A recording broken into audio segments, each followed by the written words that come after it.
we saw the video, the father and son, killed 15 people. I think one other person just died as well, ages 10 to 87 years old. 42 people hospitalized. Muslims will always do what Muslims do. And when you bring one Muslim in the West, they will do what they do best. They will hate the infidel. They will destroy the country. They will bring Sharia law. They will bring Sharia law. Hey guys, welcome back to this channel. My name is Suryo. In today's episode, it is a special one. Patrick Beck David dropped a video today with Martin Cedra and his wife talking about the events going on in Australia. It's a very compelling story. And before we move forward, credit to Patrick Beck David. I will put the link in the description down below so you can watch the entire video. Now, let's move into the video and listen to the story of Martin Cedra coming up in Christianity family in Egypt, controlled by 90% Muslim. It's a very compelling story, and let's listen to it. So my name is Martin Cedra. I'm a pastor and a preacher. This is my beautiful wife, Millicent Cedra. We met in Australia, got married. I'm originally from Egypt. Egypt, 1400 years ago, the Christian country. We were 90% Christian. Islam conquered Egypt, took over it. The Egyptians thought, no way Islam will take over our country. They did. Now Islam is 90% of Egypt and Christianity is at 10%. So my family grew up in Egypt as a Christian minority. My dad was a preacher. And his main ministry, instead of planting a church, because it's very hard to plant churches in a Muslim country, he decided, I'm going to preach to Muslims. So his main ministry was just to preach to Muslims about Jesus Christ. And he was seeing hundreds of Muslims come to Christ, even thousands of them coming to Christ. And really, what he was doing was suicide. That's under Islam Sharia law. That's apostasy laws. If a Muslim converts to Christianity, they must die, and even the pastor or maybe his family will suffer consequences. So my dad knew the whole time that he was putting his whole family in danger. His wife, my whole family, there's 4 of us, Andrew, John, me, and my twin sister, Martina. And he really knew that one of us was going to die one day. Maybe he might come home from preaching and one of us would be killed. And the Muslim Brotherhood threatened him many times. The government got him many times to threaten him. Lots of death threats. And they told him, stop preaching Jesus many times. And my dad every time would say, I'm not going to stop preaching Jesus. My dad was a bold lion. He did not back down. But one day, really, this was the turning point, the pinnacle. Gotta stop it right there real quick. I want to give my 2 cents on it. As right now, this is a very compelling story. Just to open the podcast, it was crazy. I was driving back from San Antonio back to my hometown here in Houston, and I was listening to it while I was driving, and it gave me goosebumps. It's a crazy story about being in Egypt, thinking that in year 1400 was a Christian country, and then they were invaded by Muslim, and now fast forward almost a millennium later, we are at 10%. And that's crazy. 90% Muslim, 10% Christians. And you guys know what's going on in Africa, Middle East with Christian people. They're being prosecuted. And listen to this story. It was very compelling, very, very heart-wrenching story from Martin. So let's continue to take a listen to his story, and it will get better. I guarantee you, it gets a lot better. Listen to it. My dad was preaching to a bunch of Muslims, and a specific Muslim lady was in the crowd who was wearing a hijab. And my dad was preaching. At the end of the sermon, she hears the love of Jesus. She hears the truth of the Bible. She converts from Islam to Christianity. She goes home, and my dad doesn't know that her husband is a leader of a Muslim terrorist group. So this woman that converted to Christianity, he thought she was just a normal Muslim lady. Her husband is a leader of a Muslim terrorist group. The man finds out that his wife is now a Christian. He's furious. He's angry.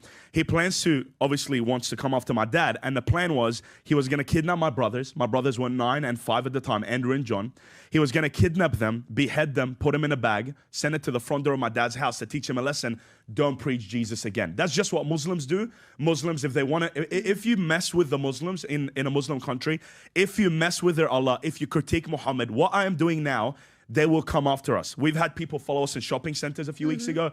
What we're doing now is suicide. In Australia. This is just Islam. So the man decides, you know what? You want to mess with my wife? You want to preach Jesus to her? I'm going to come after you. So he studies my brothers at the age of 9 and 5. He realizes they go to the school bus at 7 in the morning. He sends 2 Muslim men in a van to kidnap them, behead them, put them in a bag, send it to my dad. The 2 Muslim men, and this is a miracle and the power of Christianity and the God of the Bible, the 2 Muslim men rock up 7 o'clock in the morning. They see my brothers and they want to kidnap them. As they try to get out of the van, they feel frozen in the van. These are 2 Muslim men who kill preachers and politicians for a living. They feel frozen in the van. They don't know what's going on. My brothers get on a school bus. The school bus leaves. The Muslim men unfreeze again. And now they're looking at each other. They're like, you coward. They're confused. What's going on? We've killed many people before, killing a 5-year-old and a 9-year-old. That should be like little cockroaches for us. They go to the boss. The boss the next day is angry. He sends 2 bigger Muslim men. And he says, finish the job. And these 2 men come with a mission to kidnap my brothers and behead them. They come to the school bus 7 in the morning the next day. This time they were able to get out of the van. They get out of the van. They're standing right behind my brothers at the school bus, 5 and 9-year-old. And as they go to kidnap my brothers, Andrew and John, as they go to kidnap my brothers, they feel a supernatural hand, an angel. And I know a lot of listeners will be like, this guy's lying. There's no miracles. There's a lot of miracles happening in the Middle East. And God is...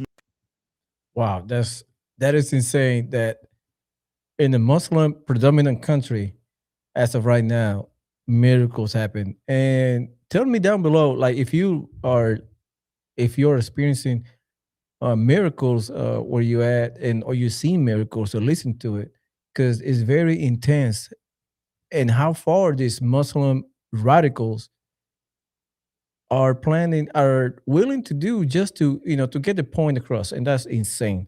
That's insane. And we seeing the escalation of violence from those radicals, not the Muslim, because you probably have Muslim. I'm not saying all of them, but you have radicals. Like you have radical on the right, radical on the left.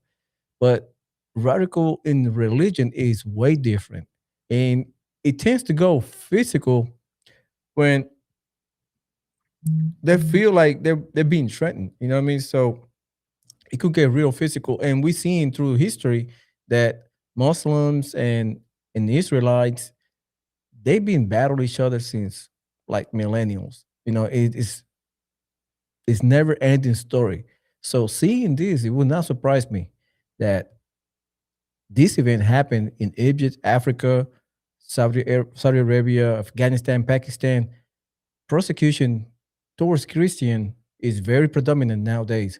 So let's finish this introduction. We got not too far to go, but I want to close out with this portion so you can listen to the rest of the story. We got about 2 minutes left, minute and a half. Just listen to the video.